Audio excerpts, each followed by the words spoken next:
আজকে নিয়ে এসেছি মোগলাই পরোটা। এখানে আমি 2 কাপ ময়দা এবং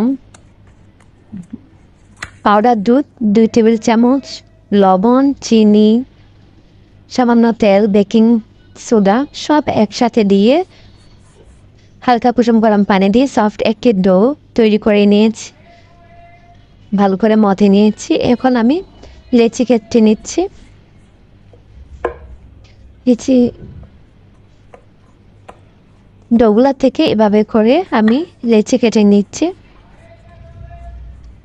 খামিরটা কিন্তু 20 মিনিট মেখে ঢেকে রেখে দিতে হবে। আমরা ঢেকে রেখে দিয়েছি, দেখতে পেরেছেন।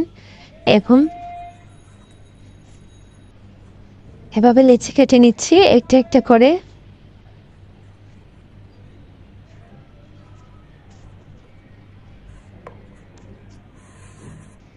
এখন পরোটাটা বেলে নিচ্ছি।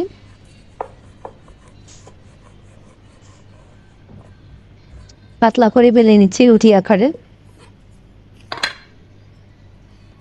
এখন তেল ব্রাশ করে নিব।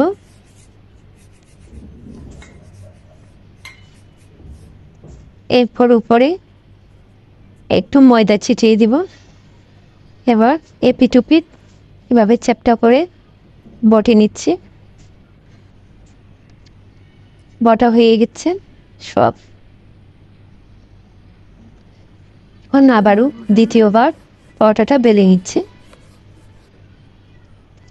এভাবে এক পিসটা উপর করে বেলতে হবে, 2 পিসটা বেলা যাবে না। আবারও তেল লাগিয়ে নিচ্ছি, ময়দা ছিটিয়ে দিচ্ছি।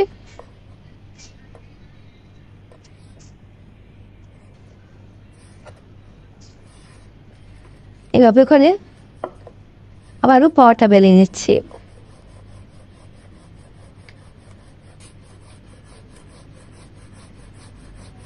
যেহেতু এটা মোগলাই পরোটা, এভাবে উপরের দিকে এক পিসটা হালকা মিডিয়াম পাতলা করে বেলে নিতে হবে। তো আমি সব কটা এভাবে বেলে নিয়েছি। এখন আমি একটা তাওয়াতে, তাওয়া গরম হলে পরোটা দিয়ে দিব। সামান্য একটু তেল দিয়ে দিচ্ছি।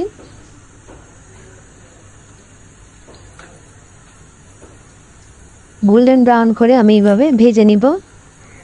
আস্তে আস্তে ফুলে উঠতেছে।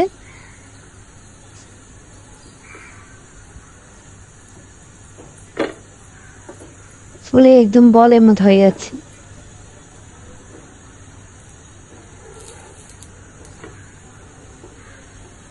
এবার আমি ওই পিসটা উল্টে দিচ্ছি। এইদিকেও ফুলে উঠতেছে খুব সুন্দরভাবে। পরোটাগুলো ফুলে ফুলে উঠতেছে।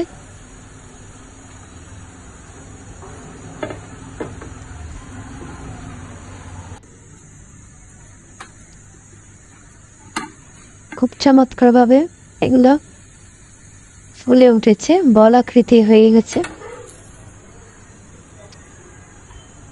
আমরা এখন প্লেটে ঢেলে নিলাম। হয়ে গেছে আমাদের শাহী মোগলাই পরোটা। খেতে খুবই সফট এবং নরম তুলতুলে আর মচমচেও, খুবই মজাদার। আপনারাও বাসায় ট্রাই করবেন। ধন্যবাদ।